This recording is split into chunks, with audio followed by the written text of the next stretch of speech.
pedra, paper i tisores. Pinten el Sant Boni en lloc del pas de peatons. Botar a la corda amb tela i fusta, fer construccions amb la mare carabassera, amb el pare carabassó, que facin jocs de play de pedra, paper i tisores. I pinten el Sant Boni en lloc del pas de peatons. Botar a la corda amb tela i fusta, fer construccions amb la mare carabassera, amb el pare carabassó. Una serreta calabola que tenía en casa.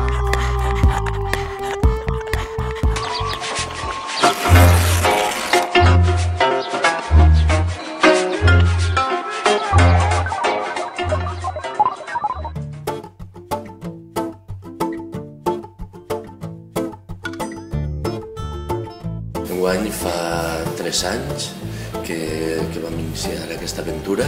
Ha sigut el primer any que li donem un lema al festival, que és la celebració de la vida. Davant de tantes dificultats, de tantes penúries, estafes, etc., el que volem és celebrar aquesta edició de lluita amb optimisme.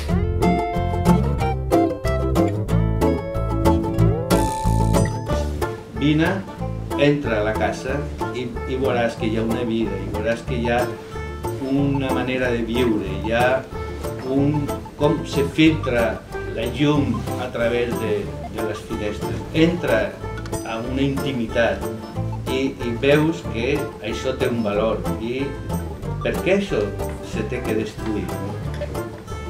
No té cap sentit.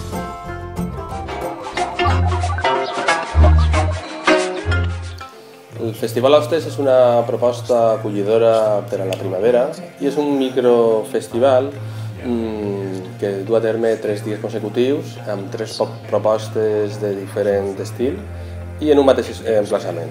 Serà a l'Auditori de l'Octubre en 3 sessions que enguany seran a la mateixa hora, totes en horari europeu, això vol dir a les 8 de la vespre.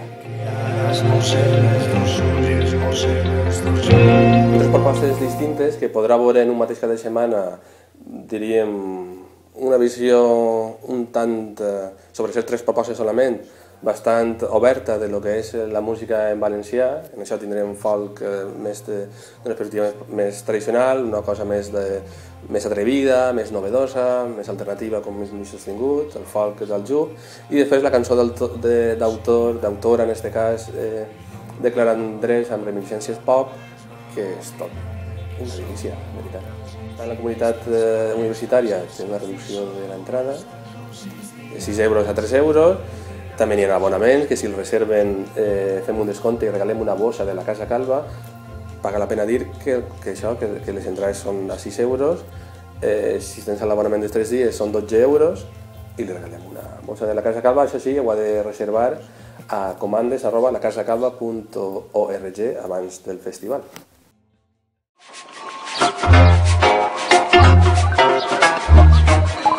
Los 3 4 segundos fue una sensación de pánico. Pero menudo peso que me quita usted de encima, porque podría haber sido peor. Dentro de las enfermedades neurológicas, el Parkinson no es que sea ningún chollo, pero las hay peores, porque por lo menos el Parkinson tiene tratamiento.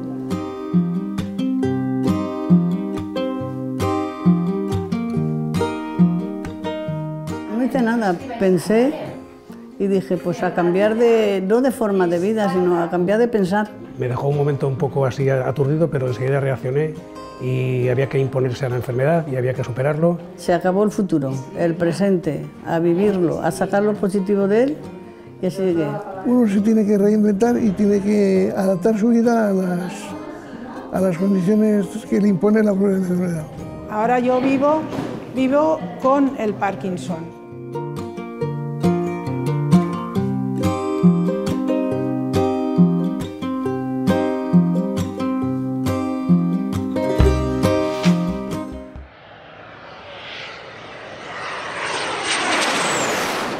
Mi situación en España, en realidad, tengo que remontarme al 2010, porque la última vez que estuve trabajando ahí, porque en 2011-2012 disfruté de un año Erasmus en Tampere, en Finlandia, y luego a mediados de 2012, en agosto, vine a Seúl y aquí sigo. Pero mi situación mientras estudiaba la carrera en Madrid se basaba en trabajar como becario en medios de comunicación o agencias y cobrar 300 euros al mes, mientras que el alquiler del piso me costaba alrededor de 400-350 euros, más los gastos, agua, luz, internet, más el abono transporte, más comidas, más salir, más ir a casa porque yo no soy de Madrid. Es decir, la situación, si yo tuviera que vivir ahora mismo ahí, y por la situación económica en mi casa y por el dinero que podría obtener como becario, creo que no me podría permitir el estar viviendo ahí. Entonces, no sé, creo que esa sería mi situación en España y esa era hace 2 años, antes de empezar toda esta aventura de ir a Finlandia y luego venir a Corea.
Cojo toda la mañana, después de echarles el pienso, la suelto por el jardín. Què vos passa, què vos passa, què vos passa, valencians? El nostre país vol viure sense perdre la identitat.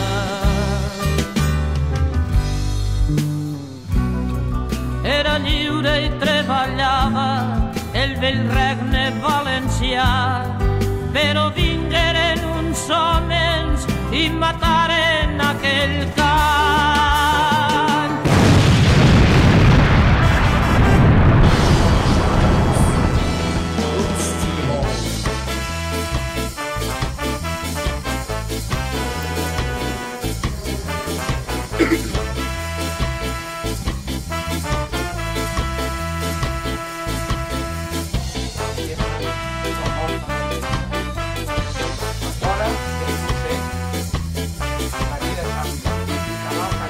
Oscar de Barraca és un programa que fem així els postadolescents dels països andorrans d'entre 25 i 90 i pico d'anys. I mos podeu seguir en directe tots els dimecres de 6 a 7 de la vesprada.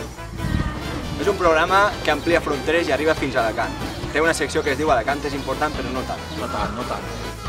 Soc Daniel i soc Cristià de Godella i soc la veu dels països andorrans, perquè mos puguen sentir en esta galàxia en l'altra. Els d'ara i els de 5.000 anys. La secció Gran Mar, que és una secció on aprendreu molt i s'endinsareu a les profunditats marines.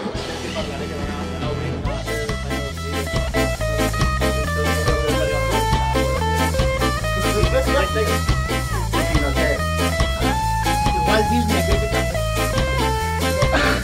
pregunta por Mario de las Què és Calé Barraca, Daniel?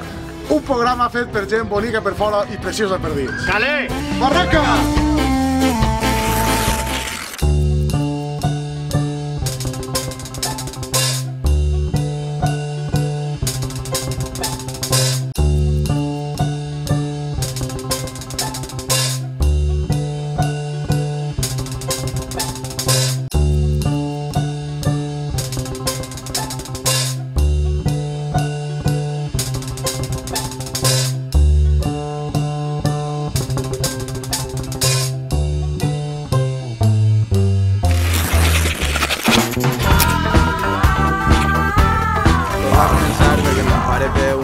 Fàbrica de fusteria i des de xicotet sempre he anat a ajudar-lo, sempre que ha tingut temps en estiu sobretot, i això m'ha ajudat molt a aprendre i a com treballar la madera, com fer els treballs, conèixer tipus de fusta, i a poc m'ha anat introduint i estic segur que això és el que ha fet que m'agrada el món de la fusta. Madereando va començar aquest estiu. Me vaig comprar un torn en l'ajuda de mon pare i junt a una serreta calahora que tenia en casa ha anat fent els treballs que ha anat fent fins ara i la veritat és que m'ha anat molt bé. A poc ha anat fent projectes nous i ara, per exemple, l'últim que he fet és un patí de madera, un parell de patins de madera. Sí, he dut jo un grapa de pipes que vaig fer jo, que són pipes temàtiques, cada un té un dibuixet, estàs un sacapuntes en un llapis. Un dels productes estrella és un pistonet, un llaveret, està molt xulo. En el blog Madereando tinc algun producte a la venda, sobretot llaverets i encarres que em fan, i intento promocionar-ho prou per internet per a que em demani la gent i traurem algun dineret que em ve bé. Els amics sempre em veuen i jo sóc el primer que els ensenya els productes nous que faig, i ells sempre em feliciten i la veritat és que em motiven també prou a continuar amb això.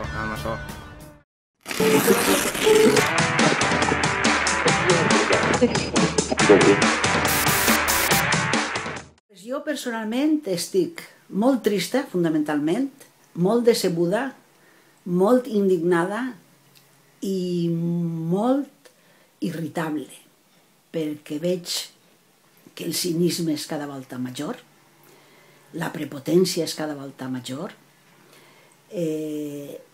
fan el que volen perquè tenen potestat per a fer el que volen, sense tindre en consideració absolutament res de ningú, ni de lo que pense, i mos traten com si foren súbdits. Però jo vaig a totes les manifestacions que n'hi ha i estic horroritzada de la poca quantitat de joves que veig. Han viscut una època de bonança i no són conscients de lo que poden fer la gent que no és precisament d'idees tolerants, ni amples, ni raonables. Encara no vos heu posat en eixa situació que han viscut els que han viscut la guerra, la postguerra, el franquisme, en tota la repressió, en tota la misèria que vam passar. No sou capaços de donar-vos compte de la pobresa en què ens han dirigit aquesta gent.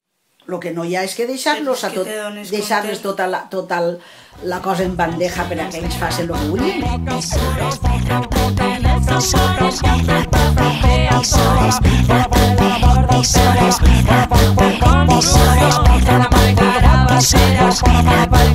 Visores,